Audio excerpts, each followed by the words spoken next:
Boom, boom, boom, boom. Bam, bam, bam, bam. My friends, we've already talked about this.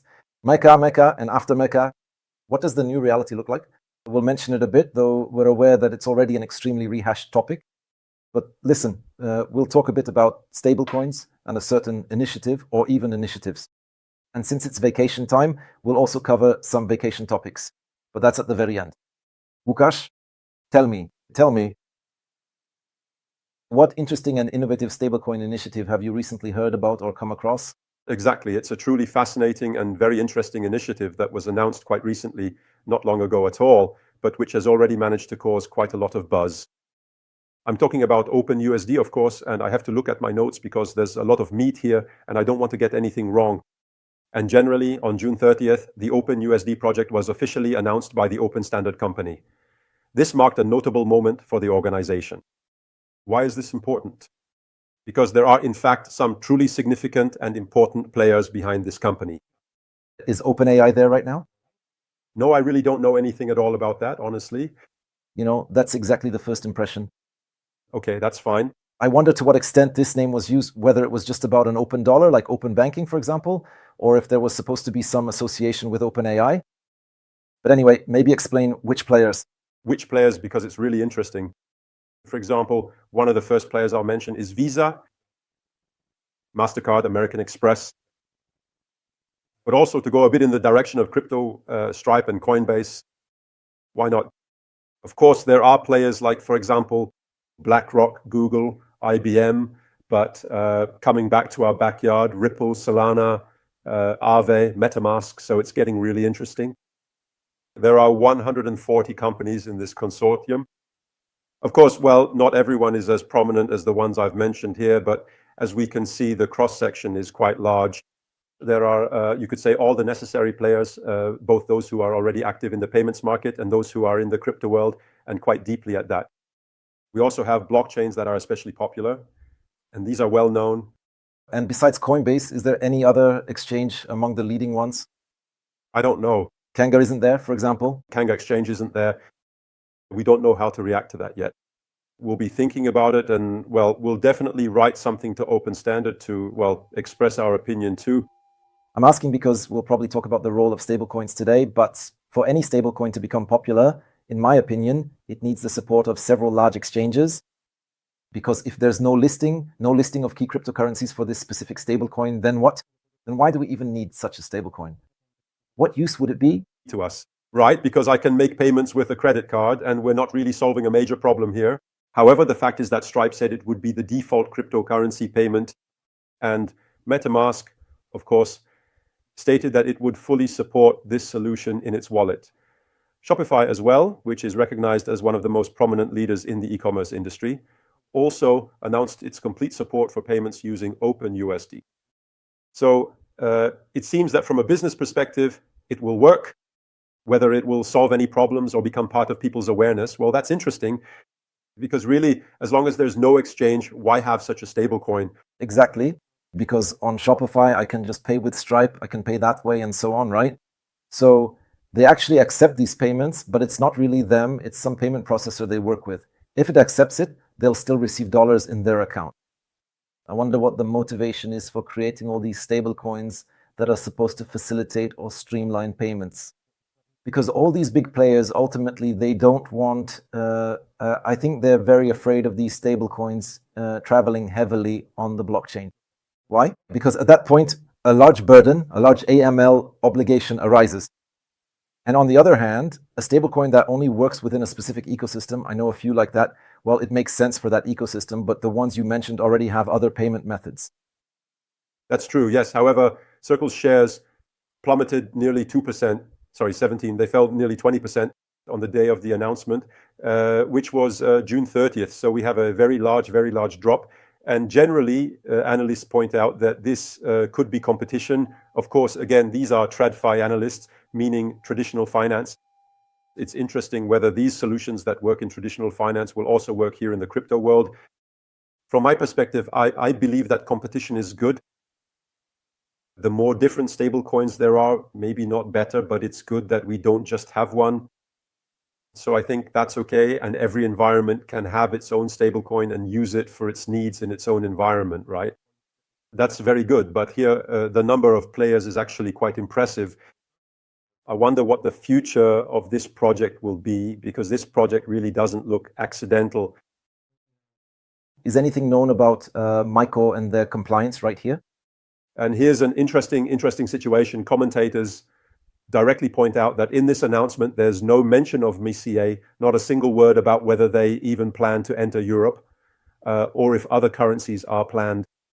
Something about currencies appears, but also just vaguely, while about Europe, the MiCA standard and a possible license, nothing, there's absolutely no word. So the matter is completely open, but it may turn out that this project is aware that it will be difficult for it to exist in Europe, especially if we look at the fact that we have, after all, a kind of equivalent of this project in Europe.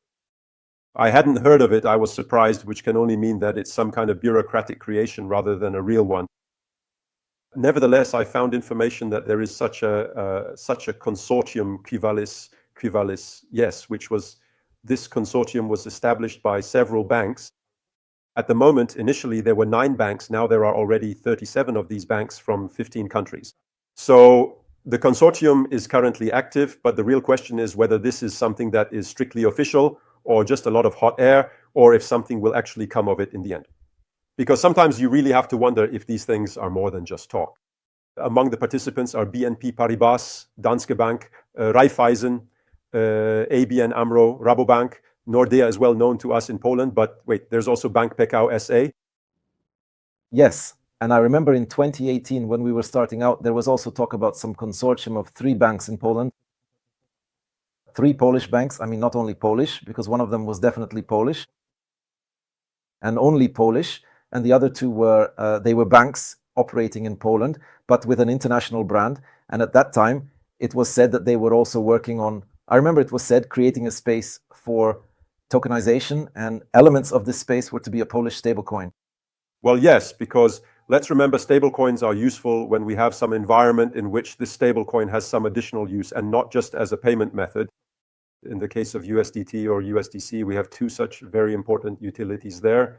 One utility is transfer. Yes, fast. Secure, uncontrolled.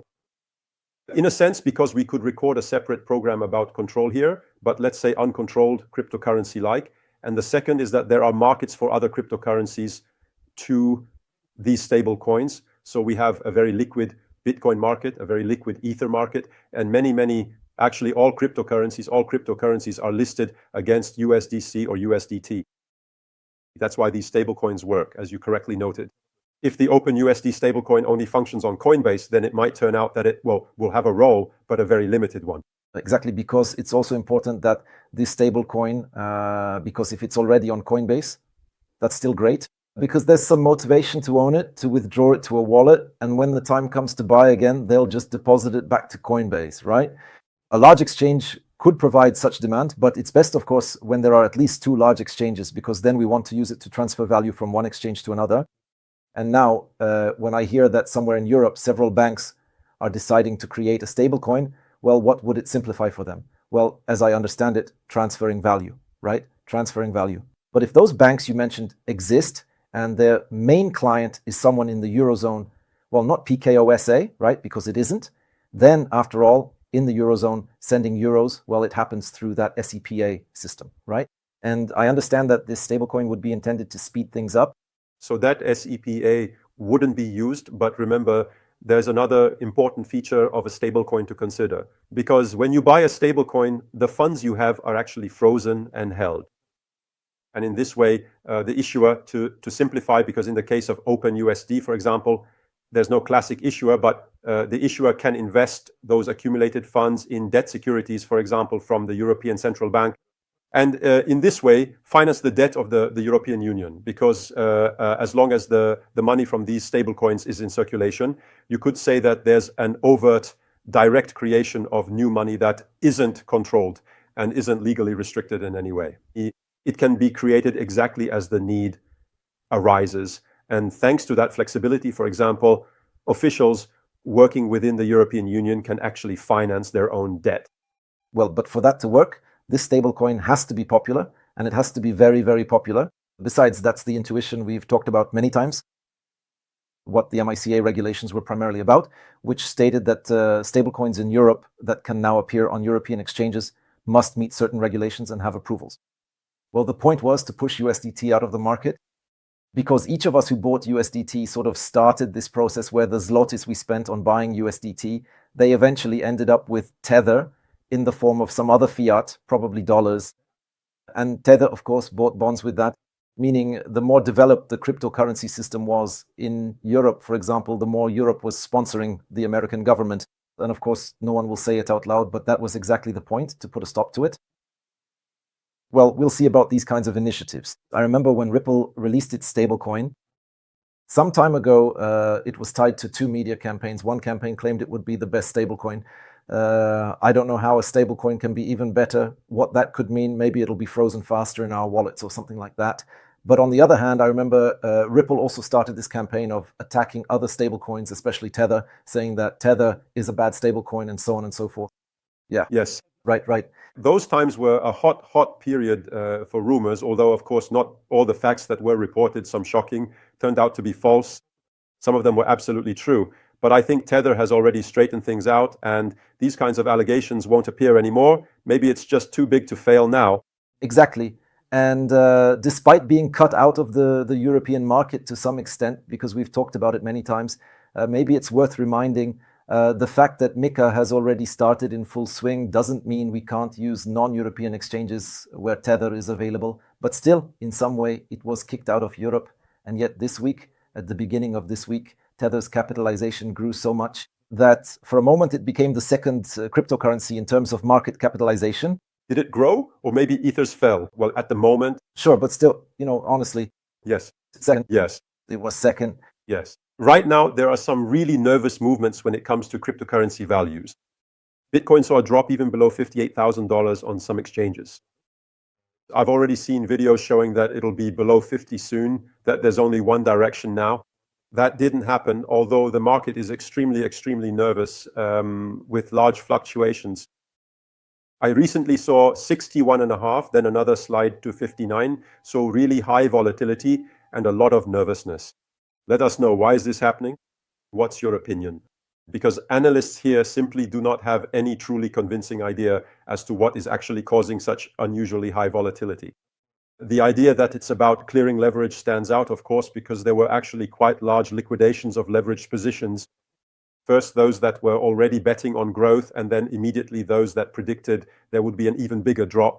So, well, there's a major cleanup going on here. I don't know, what do you think? Do these changes actually signal the end of searching for the bottom, or just the beginning of real drops? I think that the bottom, since I've returned to the theory of cyclicality, well, the bottom won't be until October. But the fact is, as we mentioned in the last 15 minutes with Kanga, we used to laugh at the idea that Bitcoin could drop below $60,000.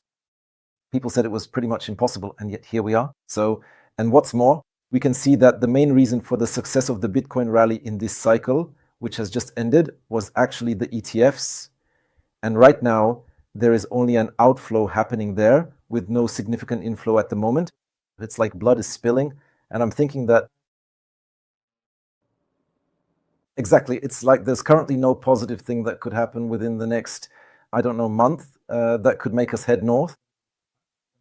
Well, that positive thing could obviously be another truce of some kind. I don't even know if we have a truce or not regarding the war. I'm talking, of course, about the war between the States and Iran. That positive thing was supposed to be interest rate cuts, although even when those cuts happened, it didn't really affect the market condition that much. It's more of a situation where good news didn't affect the price, while bad news had a very negative impact. If we look at the cyclicality, it actually turns out once again that there are many different variants of these cycles. Everyone is pushing their own version of cyclicality. Every bird praises its own nest. There's the October theory, the July one. There's a theory talking about, for example, cyclicality in the form of 6-month candles. So if we have 2 red 6-month candles, then more follow 4 or 5 green semi-annual candles, meaning only growth lies ahead of us. Whether that happens, we'll see. The Clarity Act and its status are definitely causing some confusion in the market as well. There are a few dates floating around in the corridors, including July 17th. Well, we'll see how it ends, because I've heard so many times that the Clarity Act will be signed tomorrow, ready, fully approved, which of course was fake news. There's a lot of confusion here. But that's interesting what you just said. Will signing the Clarity Act cause the sentiment to reverse? Well, because depending on what they finally pass, right, what gets adopted and signed, but the benefits resulting from the Clarity Act, they are rather long-term. The fact that there will be order between, regulators, who is responsible for what and so on, sure, but it's something that will be felt in the long run. The question is whether the market, at the moment this act is signed or adopted, will discount it enough to say, okay, let the price head north now, let it grow. I hope so. I believe that these issues, which are related to both market purity and overall clarity, can really have a very strong and significant impact. I think that is actually one of the main reasons why many of the big players do not invest in cryptocurrencies, simply because they cannot at this point. They have to wait until these risks or matters are fully clarified before they can move forward. And if the Clarity Act passes, well, it might turn out that we have a big move towards growth. But I wonder what will happen if the Clarity Act is passed and the price stays the same, or maybe even drops slightly. Well, obviously speculators will be disappointed, because this is a typical opportunity to bet on growth this time. All those funds that might have considered buying cryptocurrency before but couldn't because the regulations weren't favorable and so on, probably won't reach for crypto now, because it's very unpopular again. And by the way, I also thought that if we already reach $50,000, then in our heads we obviously have that $1 million, which will happen within 5 years, let's say. Crypto enthusiasts believe in it. Yes.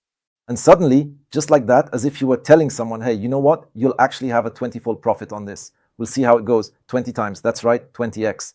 Let's wait and see what happens. For that reason, I'm honestly not so convinced that we will actually have such a deep correction. Rather, I think I see market expectations for this drop to deepen. And I remember times when Bitcoin was falling, costing around $15,000, $16,000, and was in a bear market, and everyone was saying, okay, it has to drop to 12.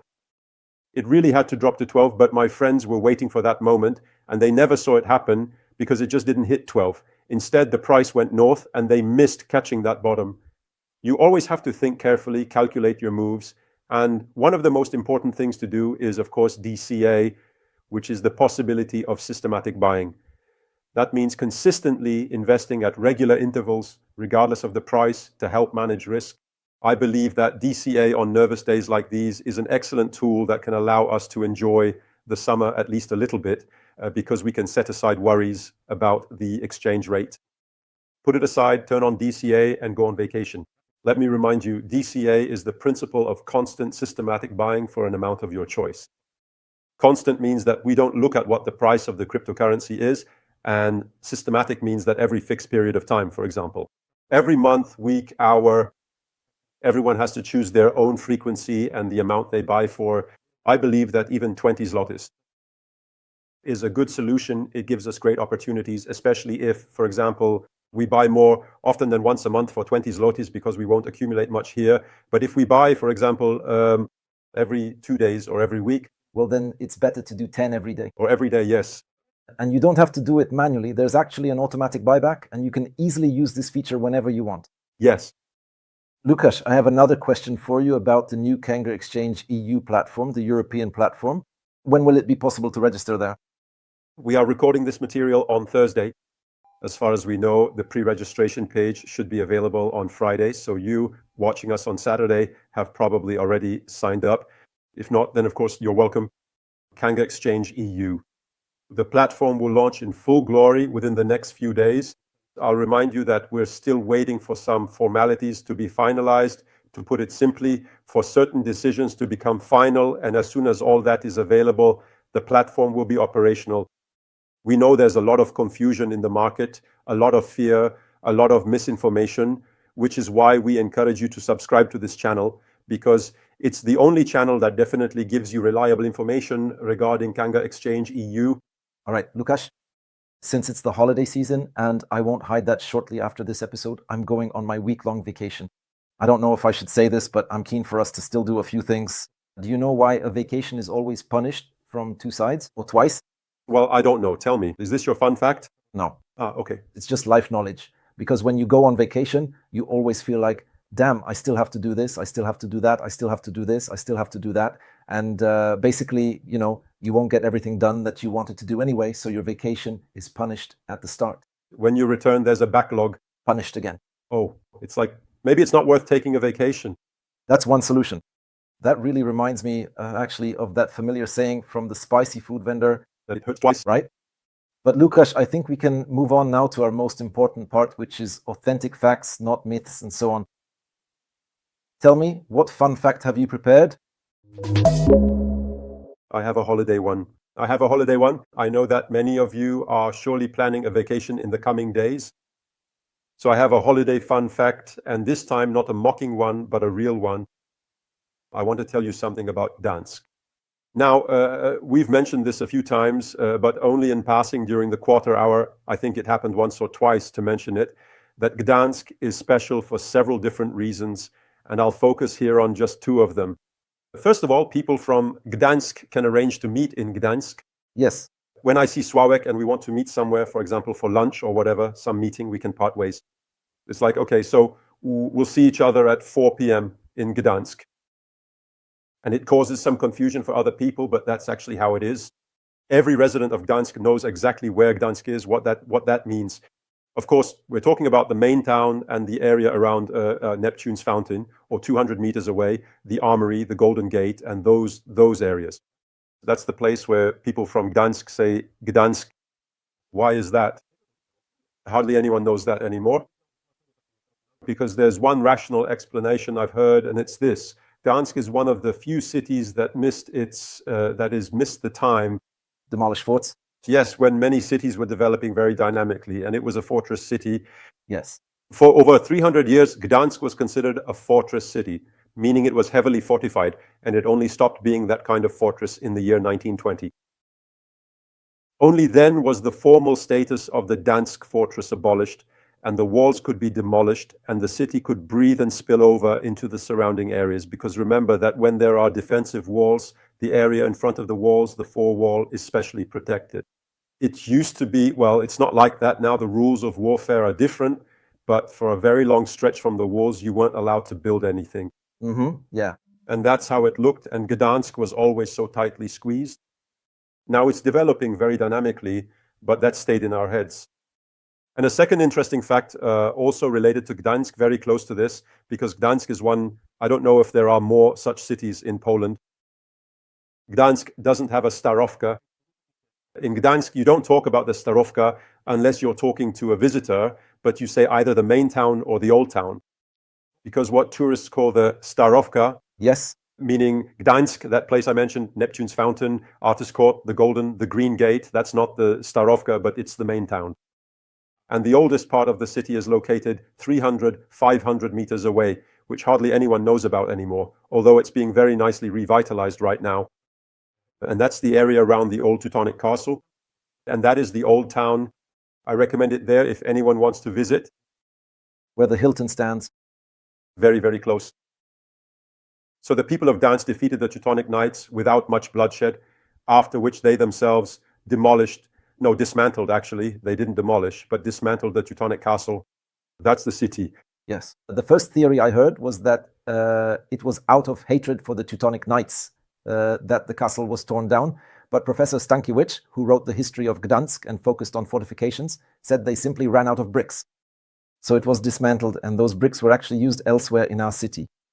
Maybe it's both. Both are true. Interestingly, the Teutonic Castle had a tower that faced the opposite way of typical towers, meaning it served to protect against the residents rather than from the outside. But that's also an interesting fact. Well, I don't have such an interesting fact, but do you know the term morgue? Well, in farming, yes. So can you tell me, how do you say morning in German? Well, Morgen. Exactly. So back then, it defined the amount of land that could be plowed by one man with one horse from morning until noon, basically in the morning. And so because Morgen is German for morning, they called it one morg, and only over time did it become formalized and written into the codes or some. By the way, how much is one morg? I'm curious. Here we go. Our episode sponsor, Google or Gemini, says 0.56 hectares. Okay, so that's a bit over 5,000 square meters then. There you go. So as you can see, as usual, our episode starts with nonsense and then moves on to things worth talking about. So Łukasz, I guess we're wrapping up. Yes, thank you very much. We invite you, of course, next Tuesday to the only breakfast TV show about crypto. Every Tuesday at 9:30 on the Kanga Exchange channel. Join us, stay with us. That's right. Boom. Boom.